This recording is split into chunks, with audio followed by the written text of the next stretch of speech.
tudo, vamos entender o que significa a palavra homeostase. Essa palavra deriva do grego e significa homeo, o mesmo, igual, e stasis, estático, ou ficar. Esse termo foi criado pelo fisiologista Walter Cannon.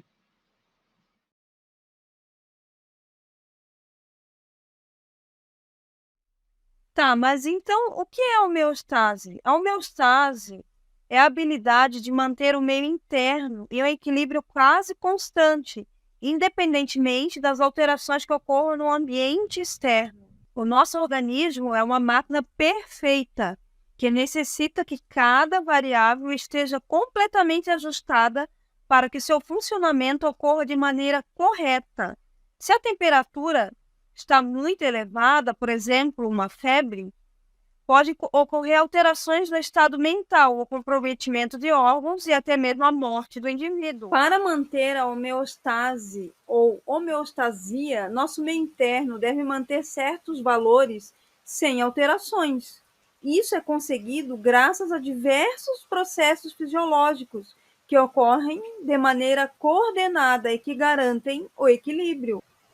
E quando o meio interno não está em equilíbrio, seja por mudanças externas, seja por disfunções internas, ocorre uma perturbação da homeostase, o que pode resultar em uma doença.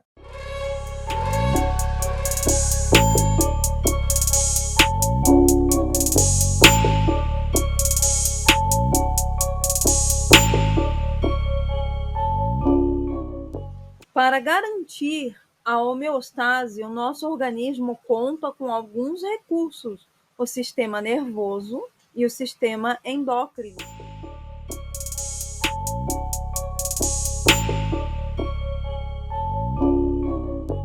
O sistema nervoso informa que algo de errado está acontecendo no interior do corpo e produz uma resposta a determinado estímulo. O sistema endócrino, por sua vez, secreta mensageiros químicos. Os mecanismos de controle da homeostase ocorrem normalmente por processos de feedback negativo, ou seja, processos que revertem a direção de uma determinada mudança. Se a pressão arterial está alta, por exemplo, diversas reações acontecem para que a pressão caia. Por meio dessas alterações, é possível controlar quando uma variável está em excesso ou deficiente no organismo. Vamos falar mais um pouquinho sobre o feedback, que pode ser negativo ou positivo, ou também pode ser chamado de retroalimentação. O feedback negativo ou retroalimentação negativa é um dos mecanismos mais importantes para a manutenção da homeostase do nosso corpo. Esse mecanismo garante uma mudança contrária em relação à alteração inicial, ou seja, produz respostas que reduzem o estímulo inicial. Assim, caso uma variável apresente um valor abaixo ou acima do normal, o corpo tentará aumentar ou diminuir esse valor. As rotas hormonais, por exemplo, apresentam como principal regulação o feedback negativo. O feedback positivo, o mecanismo de feedback positivo ou retroalimentação positiva, ocorre em menor quantidade quando comparado ao mecanismo de feedback negativo. O feedback positivo, diferente do negativo, garante o aumento do estímulo que causa o desequilíbrio, reforçando. Desse modo, nem sempre o feedback positivo é benéfico, desencadeando, em alguns casos, efeitos prejudiciais ao organismo.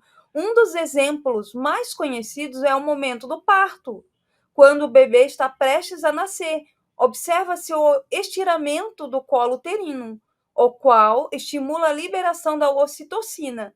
Esse hormônio aumenta as contrações do útero, as quais aumentam o estiramento do colo uterino, desencadeando mais liberação de ocitocina. Nesse caso, o estímulo é reforçado, levando ao nascimento do bebê. Lembra quando falei sobre o sistema endócrino e o sistema nervoso trabalhando para nos ajudar na homeostasia corporal? Bom, Vou dar um exemplo da homeostasia na parte da fome e saciedade, mas antes, nós precisamos entender o que é grelina e leptina. A grelina, também conhecida como hormônio da fome, é produzida principalmente pelo estômago, mas também pelas células épsilon do pâncreas e pelo hipotálamo, núcleo arqueado, ou mesmo pelo intestino. Quando o estômago fica vazio, intensifica a secreção da grelina. O hormônio atua no cérebro, dando a sensação de fome.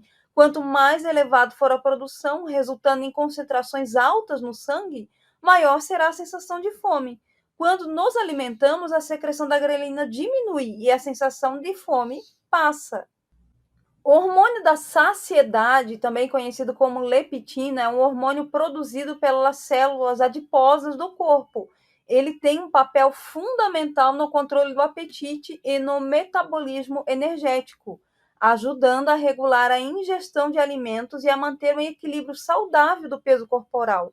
Sua principal função é enviar sinais ao cérebro, indicando a quantidade de gordura armazenada no organismo. Quanto maior a quantidade de gordura, maior será a produção de leptina.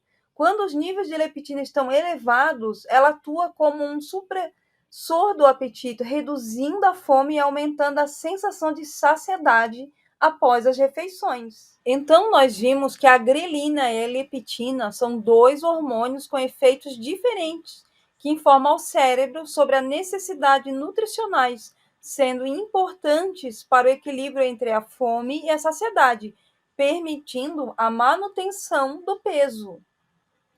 As mudanças nos níveis de leptina e grelina é vista como um importante mecanismo que pode afetar como comemos e levar a problemas de alimentação. O ritmo e a coordenação na liberação desses hormônios são cruciais para quando e quanto comemos ao longo do dia.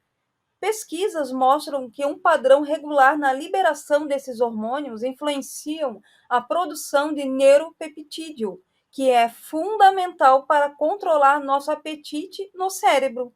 A leptina reduz a liberação de grelina e diminui o desejo de comer, mostrando que a leptina desempenha um papel de comunicação feedback, lembra?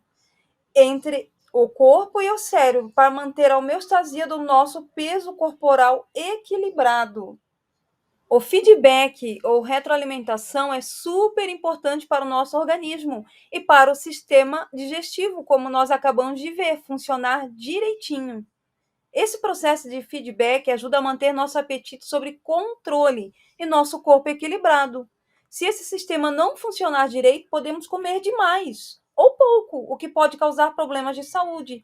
Então, é super importante prestar atenção aos sinais que nosso corpo nos dá e ouvir quando estamos realmente com fome ou já satisfeitos. Por hoje é só, espero que vocês tenham gostado e até mais. Tchau, tchau!